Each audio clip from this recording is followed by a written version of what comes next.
hukum menghardik film layar lebar karena dianggap layar negatif. Jadi film layar lebar dari beragam negara itu tidak pernah lepas dari genre Islam. Penting banget untuk produksi karena tujuan banyak sekitar 70 hari. Tapi 70% di antara mereka itu menganggap film layar lebar Islam itu ada referensi konteks yang masuk akal. Saya udah menemukan beberapa netizen yang bilang film ayat itu ternyata kayak untuk fantasy itu oke endingnya ceritanya agak aneh. Ya memang sih, tapi mungkin yang siapa yang ngatur kan bukan masyarakatnya, tapi kan produsernya.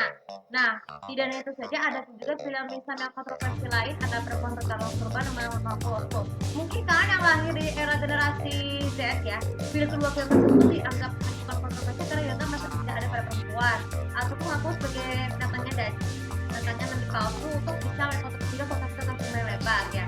Hal ini secara nggak langsung tuh nggak terlalu dianggap legendaris ya, karena film lebar itu tidak hanya menghibur tapi juga menjadi berinspirasi para Islam untuk beribadah.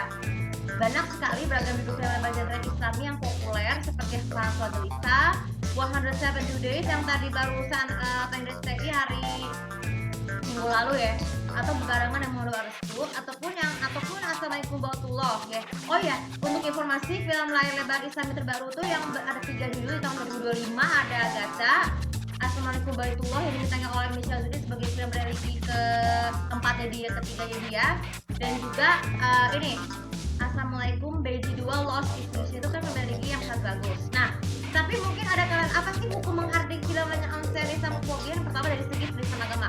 Jadi kalau dianggap penistaan agama itu hukumnya adalah sangat haram.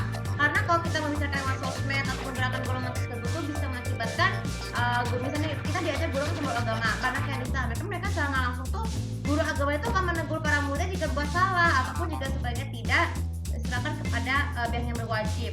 Yang kedua, resiko kedua kalau misalnya menghardik film lebar dengan genre diskriminasi di sana sebenarnya Eropa. Nah mungkin secara nggak langsung itu tidak hanya harus bisa memahami itu karena mereka yang tidak bisa alasannya mereka tidak bisa membedakan budaya Islam di negeri sendiri maupun negeri orang. Kan kita tahu ada kontennya kan pasti sama, namun dengan cara yang berbeda. Tapi bagaimanapun juga kita tidak boleh hukumnya adalah kita bisa merasa depresi karena rasa Islam yang berujung pada akhirnya adalah Islamophobia, ketakutan para Islam. Banyak sekarang masyarakat Indonesia ya, terutama di kalangan Islam tuh nggak Islamophobia karena alasan Islam itu tuh dianggap remeh karena akibat unsur bullying, terus juga dianggap musuh oleh orang-orang luar. Padahal kan kita beruntung banget loh, fakta banget. Di Amerika itu kan sekarang ada banyak pemimpin muslim yang banyak menjadi pejabat negara, misalnya seperti gubernur, misalnya Zamsul Mandani ya. Kalau Mandani kan kepala ibu kota wali kota Mandani ya, namanya seperti itu beruntung bisa menjadi pemimpin Amin New York karena kan faktanya lainnya itu bisa mendapatkan edukasi yang baik tapi dengan Tuhan yang satu yaitu Islam.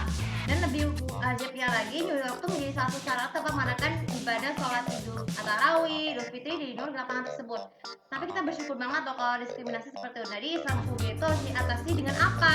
Harus mendukung gerakan Indonesia untuk terus sepanjang waktu supaya terbiasa dengan film lebar Indonesia genre lain yang dianggap terlalu memberikan manfaat yang meskipun tidak menghibur. Nah, dan yang sekarang kalau apakah situasi dari kesembuhan hukumnya sekarang adalah haram?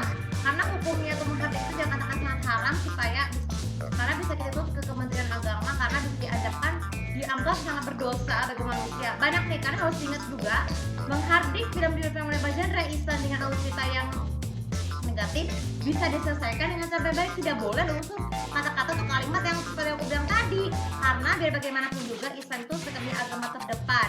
Karena nanti di tahun-tahun mendatang Islam akan menjadi agama yang universal bagi bukan ada semua kalangan ini. Dan bagi kalian yang beragama non muslim ya harus menghargai betul, harus mendalam, harus mengetahui juga, perhatikan juga bagaimana kita menjadi seorang muslim itu kita menyenangkan bukan Islam. Tidak hanya kalau kalian bertemu mualaf, janganlah menirukan. Kalau kalian muslim, janganlah meniru hal-hal tindakan gerakan orang muslim kalau bukan untuk tujuan mualaf. Kalau untuk tujuan mualaf harus ada belajar Islam terlebih dahulu supaya menjadi sendiri Islamophobia, baru diri sendiri dan bisa orang lain. Nah, oke, semoga ini sudah bermanfaat. Dan jangan lupa setidaknya follow channelku kalau subscribe, aku kasih tahu bagaimana cara dari kalian untuk bagaimana pendapat kalian, ceritakan pengalaman kalian, apakah situasi dari kalian untuk menghapus adanya penistaan agama, diskriminasi agama dan Islamophobia lewat kata-kata ucapan kalian karena mengenai ketika mengetik judul film lebar